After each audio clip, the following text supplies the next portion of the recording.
Bismillahirrahmanirrahim. Assalamualaikum class 5. This is your English lecture. Today is Thursday 21st January 2021. My dear little kids, hope you all are fine and safe at home. Students, today we are going to do the reading and explanation of Broadway workbook unit number 1, Gulliver and Lilliput. You have already read this chapter, but now today we will revise this unit and also do the worksheet. Okay, students, open your books, mention date and day, and listen the lesson carefully. I slept very well for several hours. When I woke up, I tried to get onto my feet, but I couldn't move. In this paragraph, Gulliver is saying, Gulliver कह रहा है कि मैं कई घंटों तक बहुत अच्छी नींद में सोता रहा. जब मैं उठा तो मैंने अपने पाँव पर खड़े होने की कोशिश की, लेकिन मैं हरकत नहीं कर सकता था. My arms and legs and my long thick hair were tied to the ground. मेरे बाजू, मेरी टांगे और मेरे लंबे घने बाल जो हैं उनको ज़मीन के साथ बांध दिया गया था. I could feel several thin pieces of string across my body from my neck down to the top of my leg. और मुझे महसूस हो रहा था कि कई बारीक रस्सियों के टुकड़े जो हैं वो मेरी जिस्म के इर्द गिर्द मेरी गर्दन से लेकर मेरी टांगों तक बांध दिए गए हैं. The only part of my body that I could move was my eyes. मेरे जिस्म का सिर्फ एक ही हिस्सा हरकत कर सकता था और वो था मेरी आँखें. I could hear a lot of noise about me. Many things were moving about, but I could not see them. He is saying कि मुझे अपने इर्द गिर्द बहुत शोर सुनाई दे रहा था, बहुत सारी चीज़ें हरकत कर रही थी, लेकिन मैं उन्हें देख नहीं सकता था. After a while I felt something on my left leg. कुछ देर बाद मुझे अपनी बाईं टांग पर कुछ महसूस हुआ. It was alive and it move gently over my body towards my chin. और ये चीज़ जो है वो ज़िंदा थी और बहुत आहिस्ता आहिस्ता चलती हुई मेरे जिस्म पर मेरी ठोड़ी तक पहुँच गई. Suddenly I saw in front of me, standing on my body, a very very small man. अचानक मैंने देखा कि एक बहुत ही छोटा सा आदमी जो है वो मेरे जिस्म पर बिल्कुल मेरे सामने खड़ा था. He was only about 6 inches tall. He held a bow and arrow. उसका कद जो है वो तकरीबन 6 इंच लंबा था और उसके हाथ में तीर और कमान था. Then I felt about 40 more little people climbing over me. फिर मैंने महसूस किया कि और मज़ीद 40 लोग जो हैं वो मेरी बॉडी पर, मेरे जिस्म पर चढ़ रहे थे. I could not believe it. It was so surprised that I shouted very loudly and all the little people ran away in fright. मुझे इस बात पे यकीन नहीं आ रहा था. मैं बहुत हैरान था और मैं ज़ोर से चिल्लाया और मेरे चिल्लाने की वजह से तमाम छोटे लोग जो हैं वो डर कर भाग गए. Many jumped to the ground and some were badly hurt when they fell off my body. कुछ ने तो ज़मीन पर छलांग लगा दी और कुछ जो हैं वो बुरी तरह ज़ख्मी हुए जब उन्होंने मेरे ऊपर से नीचे छलांग लगाई, मेरी बॉडी से नीचे गिरे. But they returned soon. One of them came very close and called out in a high, clear voice, but I could not understand his language. कह रहे हैं कि बहुत ही जल्द वो सब वापस आ गए और उनमें से एक जो है वो मेरे बहुत करीब आया और बहुत ऊंची आवाज़ में वो चिल्लाया, लेकिन मुझे उनकी ज़ुबान समझ नहीं आ रही थी. Laying there made me feel very comfortable. वहाँ पे लेटे लेटे मैं बहुत अनकंफर्टेबल था, मतलब मुझे बिल्कुल बेसकून था. मैं I try to free myself by breaking some. मैंने कोशिश की कि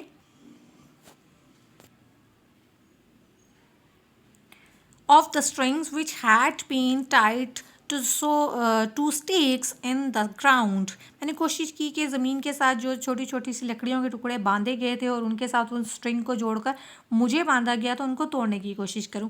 आई manage to free my left arm and try to pull hard on the left side of my hand. वो कह रहे हैं कि मैंने अपने बाईं जो बाजू है उसको आज़ाद करवा लिया था और फिर मैंने कोशिश की कि वो अपने सर को मैं दूसरी तरफ घुमा सकूं. It was very painful when but I succeeded in loosing some more stakes. ये बहुत तकलीफ दे था, लेकिन फिर भी मैं कुछ लकड़ी की वो जो टुकड़े थे ज़मीन में गाड़े हुए उनको हिलाने में कामयाब हो गया था. Now I was able to turn my head about 2 inches. और अब मैं अपने सर को तकरीबन 2 इंच तक घुमा सकता था. As I was doing this, the little people ran away.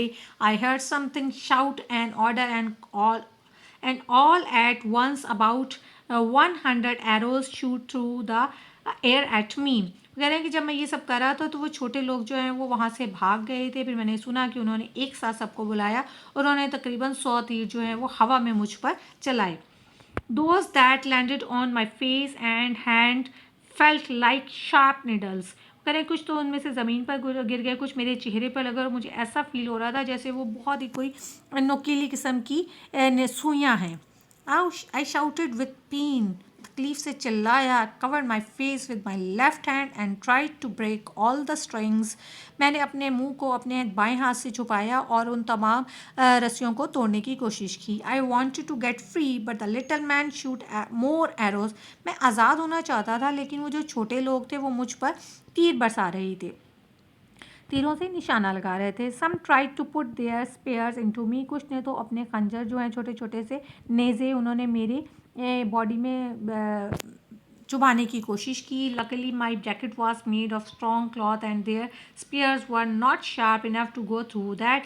खुशकिस्मती से मेरी जो जैकेट थी वो बहुत ही मजबूत कपड़े की बनी हुई थी और उनके जो नेज़े हैं वो मेरी बॉडी में टच नहीं अंदर तक जा रहे थे। I decided to lie still, मैंने फैसला किया कि मैं ऐसे ही लेटर रहूँगा। When the little people saw me lying still they stop shooting. जब छोटे लोगों ने देखा कि मैं अब कोई हरकत नहीं कर रहा, आराम से लेटा हुआ, तो उन्होंने तीर चलाना बंद कर दिए। Then they built a little platform. फिर उन्होंने एक छोटा सा प्लेटफॉर्म बनाया। Its top was about 18 inches from the ground. उसका जो टॉप था वो ज़मीन से तकरीबन 18 इंच ऊंचा था। One of the little men began to speak, but I could not understand anything that he said. उनमें से एक आदमी ने कुछ कहना शुरू किया लेकिन मुझे उनकी कोई भी बात समझ नहीं आ रही थी। I was in pain because it was so hot. मैं बहुत तकलीफ़ में था क्योंकि बहुत ज़्यादा गर्मी थी। I opened my mouth and pointed to it because I was hungry. मैंने अपने मुंह को खोल कर इशारा किया कि मुझे बहुत ज़्यादा भूख लग रही है। He understood. उन्हें ये मेरी बात समझ आ गई। He ordered some people to the place ladder against my side and this they did at once. उन्होंने कुछ लोगों को हुक्म दिया कि वो एक सीढ़ी लेकर आए। उन्होंने उसको मेरे साथ लगाया और फिर उन्होंने एक ही दफ़ा में उसके ऊपर चढ़ गए। More than 100 men climbed the ladder carrying, तकरीबन 100 से ज़्यादा लोग जो थे वो उस पर चढ़ रहे थे। The ladder carrying baskets of bread and meat. 100 से ज़्यादा जो लोग थे वो उसके ऊपर चढ़े थे और उनके हाथ में ब्रेड और मीट की बास्केट्स थी। Their loaves of bread were so small that I ate 3 of them at a time. उनकी जो ब्रेड के जो लोफ थे वो इतने छोटे थे कि मैं एक ही दफ़ा में 3 खा गया। The little people were pleased because I had eaten their food. छोटे लोग जो हैं वो बहुत ज़्यादा खुश थे क्योंकि मैंने उनका दिया हुआ खाना खा लिया था। But when I wanted to be free, लेकिन जब मैंने आज़ाद होने की कोशिश की, दे मेड इट क्लियर, तो उन्होंने मुझे क्लियर वर्ड्स में बता दिया था that I could have food but not my freedom, कि मुझे खाना तो मिल सकता है लेकिन आज़ादी नहीं। Okay students, now we will do the worksheet, second worksheet, Gulliver's and Lilliput. Learn to read one. Why were the Lilliputians able to tie up Gulliver? वो आपसे पूछ रहे हैं कि जो लिलीपुटन्स हैं वो गुलिवर को बांधने में किस तरह इस काबिल हो गए थे कि उन्होंने उसको बांध दिया। The answer is the Lilliputians were able to tie up Gulliver because he had fallen into a deep sleep for several hours, क्योंकि वो कई घंटों से बहुत गहरी नींद में सो रहा था। The answer is the Lilliputians were able to tie up Gulliver because he had fallen, Fallen, fallen into a deep sleep for several hours, because students, you have already done this question in your classwork copy in your summer holidays. Okay, you can copy the question answer from there. आप वहाँ से भी इसको copy कर सकते हैं। Question number 3, list the things in the passage that prove that the Lilliputians were very small. आपने कुछ चीज़ें बतानी है इस लेसन में जो आपने पढ़ी थी कि जिनसे ये पता चलता है कि Lilliputians जो है वो बहुत ज़्यादा छोटे थे। Now the answer is number 1, the men were only 6 inches tall. Their arrows were the size of needles. Gulliver could eat 3 loaves of their bread at a time. एक तो वो 6 इंचेस टॉल थे, उनके एरोस वो बिल्कुल सुई की तरह थे उनके साइज़ जो हैं, और गलीवर जो है जो उनकी जो खाना था वो एक ही टाइम में पूरी ब्रेड का लॉफ मतलब पूरी डबल रोटी एक ही दफ़ा में खा गया था। Your next question is translate into Urdu. आपने इसको उर्दू में ट्रांसलेट करना है। आई शाउटेड विथ पेन, मैं दर्द से चिल्लाया। I covered my face with my left hand and tried to break all the strings, मैंने अपने चेहरे को बाएं हाथ से छुपाया और फिर मैंने तमाम डोरियों को तोड़ने की कोशिश की। I wanted to get free, मैं आज़ाद होना चाहता था। But the little man shoot more arrows, लेकिन छोटे आदमियों ने मुझ पर ज़्यादा तीर बरसाए। Okay students, now our lecture is completed. अल्लाह हाफिज़।